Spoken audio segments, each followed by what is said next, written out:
Alonso Sangüesa. Yo quiero partir mi presentación con su ayuda y me voy a dar el lujo de interrogar a mis profesores por lo menos que sea una vez antes de eso. Así que, profesor Mauricio, Carolina, profesor Vera, quiero que, si no saben, tengan la intuición por lo menos.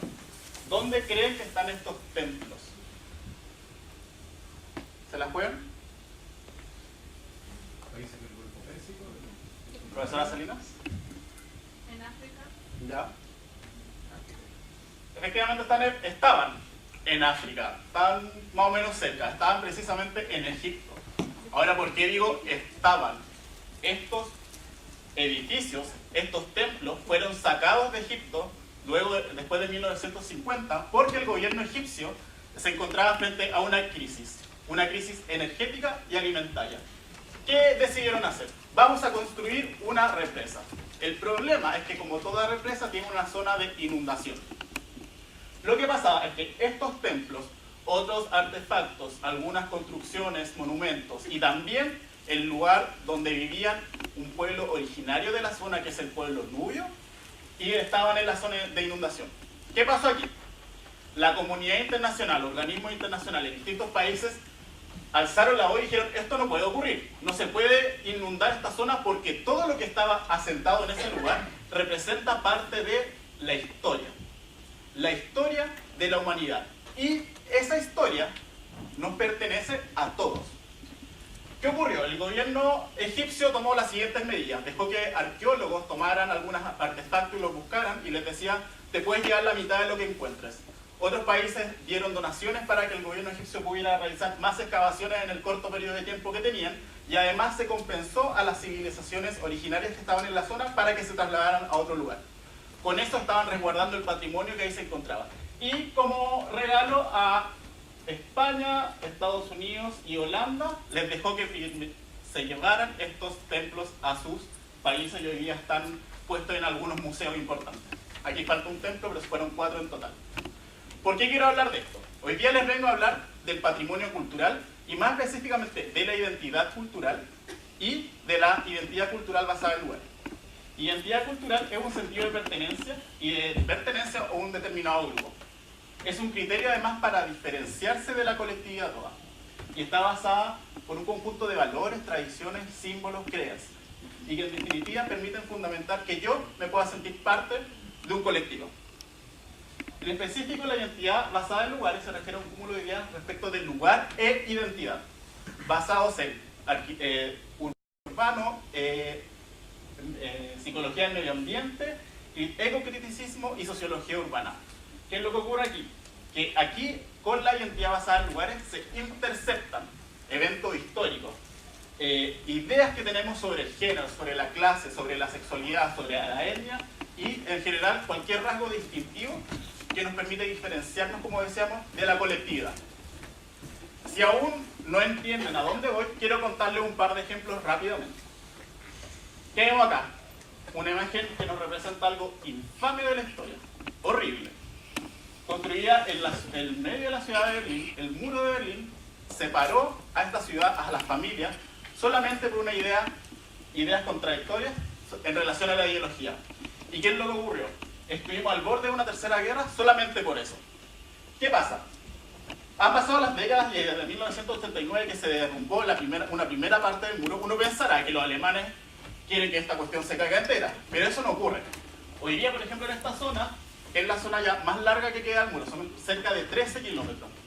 Hasta hace muy poco se intentó un proyecto inmobiliario que quería destruir 400 metros.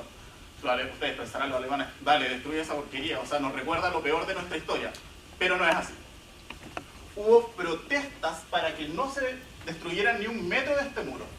Precisamente porque los alemanes pensaban que los horrores que representa esta cuestión en realidad debía mantenerse en el lugar porque la historia, la gente que visita Berlín tenía que conocerlo y tenía que saber qué es lo que pasó ahí.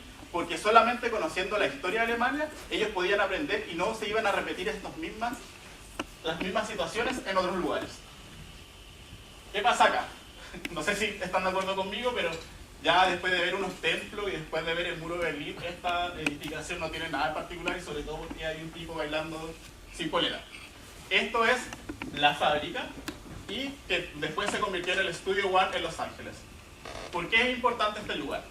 En 1995, la comunidad LGBT del West Hollywood pidió que esto se declarara como patrimonio cultural de la zona, porque en ese lugar, desde 1960, las comunidades LGBT se han juntado principalmente a celebrar en un pub. Pero además ahí se han gestado los primeros movimientos que tuvieron lugar a la reconocimiento de igualdad en derechos civiles y políticos para las personas LGBT. Además, en este lugar se han gestado los primeros movimientos que le han solicitado al gobierno de esa zona para el tratamiento de las personas con VIH-Sida, también como el reconocimiento social de las personas trans o queer y de todo el espectro LGBT. Por eso mismo, esta zona, que también se vio amenazada por un proyecto inmobiliario, ha estado siendo defendida por la comunidad precisamente porque, si bien es un lugar de celebración, este lugar representa un lugar donde yo me junto con las personas y se ha creado una fibra debajo de ella que, respecto de lo que nosotros compartimos como comunidad, podemos defender juntos. Y es necesario que exista para que se sigan dando las luchas, que en esta zona, si bien ya están avanzadas, pero en otras no tanto. Acá tenemos Standing Rock. En 2010, el gobierno estadounidense comisionó la creación del Dakota Pipeline Access.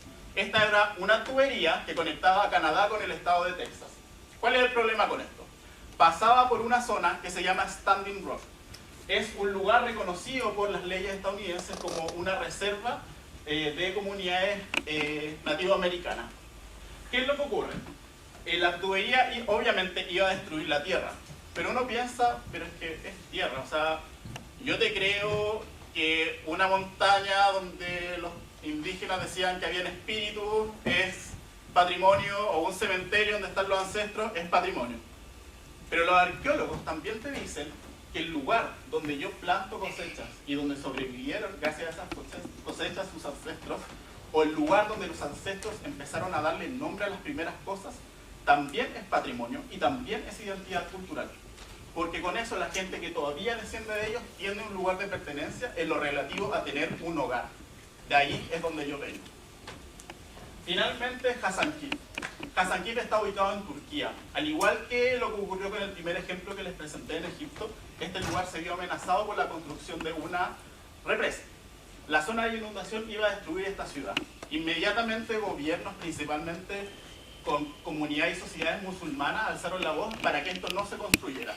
El impacto fue tal que incluso los inversionistas de este proyecto, como Belfur Patti, rechazaron la construcción, se retiraron del proyecto, indicando que no iban a apoyar al gobierno turco en la construcción de esta represa hasta que no se asegurara una protección de esta zona y asegurara que se iban a proteger este espacio, porque para la comunidad musulmana era importante que esto permaneciera.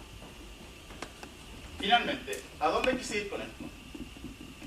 Cuando nosotros hablamos de identidad basada en lugares, si bien podemos referirnos desde un templo hasta una ciudad entera que está llena de historia rica en religión, a un muro y hasta un pub. Pero lo que pasa es que debajo de ellas se están interceptando distintas ideas que permiten a esa comunidad dos cosas. Primero, seguridad de ser como son en esa zona. Y segundo, propiedad. Y cuando yo siento propiedad de algo, y yo tengo la propiedad y estoy ahí, yo me justifico la existencia. Y por eso es importante. Muchas gracias.